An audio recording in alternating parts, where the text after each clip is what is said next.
ராணா கிச்சனில் பீஃப் சுக்கா எப்படி செய்கிறது சொல்லிட்டு பார்க்கலாம். இதுக்கு நான் இன்னைக்கு ஒரு 1/2 கிலோ அளவிலான பீஃப் போன்லெஸ் எடுத்துருக்கேன். ஃபர்ஸ்ட் ஒரு மிக்சி ஜாரில் ஒரு 1.25 டீஸ்பூன் அளவு முழு மிளகு, 1 டீஸ்பூன் ஃபுல்லாக சோம்பு, 2 பீஸ் பட்டை, 2 அன்னாச்சி பூவிலிருந்து உடைச்சது 2 ஏலக்காய், 2 கிராம்பு, ஒரு 1/4 பே லீஃப் போட்டு 1 டீஸ்பூன் ஃபுல்லாக இஞ்சி பூண்டு பேஸ்ட், 1/4 ஸ்பூன் மஞ்சத்தூள், 1/2 ஸ்பூன் மல்லித்தூள், 3/4 ஸ்பூன் மிளகாய்த்தூள், ஒரு மூடி அளவு வினிகர் ஆட் பண்ணி நல்லா பேஸ்ட்டாக அரைச்சி எடுத்துக்குவோம். அரைச்சி எடுத்ததுக்கப்புறம் ஒரு குக்கரில் கொஞ்சமாக எண்ணெய் விட்டுக்கலாம். நிறைய எண்ணெய் தேவையில்லை. கொஞ்சமாக எண்ணெய் விட்டுட்டு 1/2 டீஸ்பூன் அளவு நம்ம அரைச்சி வச்சுருக்க மசாலா பேஸ்ட் போட்டுட்டு ஒரு 1/2 கிலோ போன்லெஸ் நல்லா சுத்தம் பண்ணி தண்ணி வடிச்சிட்டு வச்சுருக்கேன். அது போட்டு நல்லா கலந்து விடலாம்.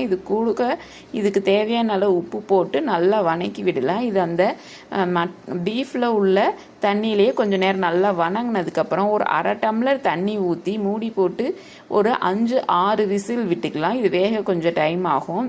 மூடி ஓப்பன் பண்ணிவிட்டு நம்ம எடுத்து பார்த்தோம்னா பீஃப் இப்போ நல்லா வெந்திருக்கு.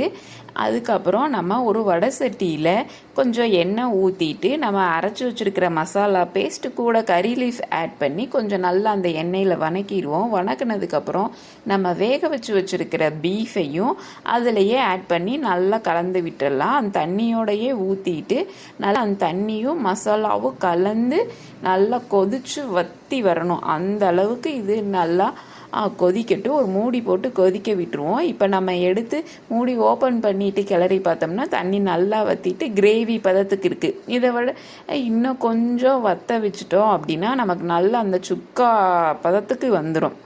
இப்போ நம்ம பீஃப் சுக்கா ரெடி ஆயிடுச்சு. இதை இன்னும் கொஞ்சம் எண்ணெய் பிரிகிற அளவு வச்சுட்டோம் அப்படின்னா நல்லா சூப்பராக டேஸ்டியான பீஃப் சுக்கா ரெடி. இந்த வீடியோ பிடிச்சிருந்துச்சுன்னா லைக் பண்ணுங்கள், ஷேர் பண்ணுங்கள், சப்ஸ்கிரைப் பண்ணுங்கள். மறக்காம பக்கத்தில் இருக்க பெல் ஐக்கானை கிளிக் பண்ணுங்கள்.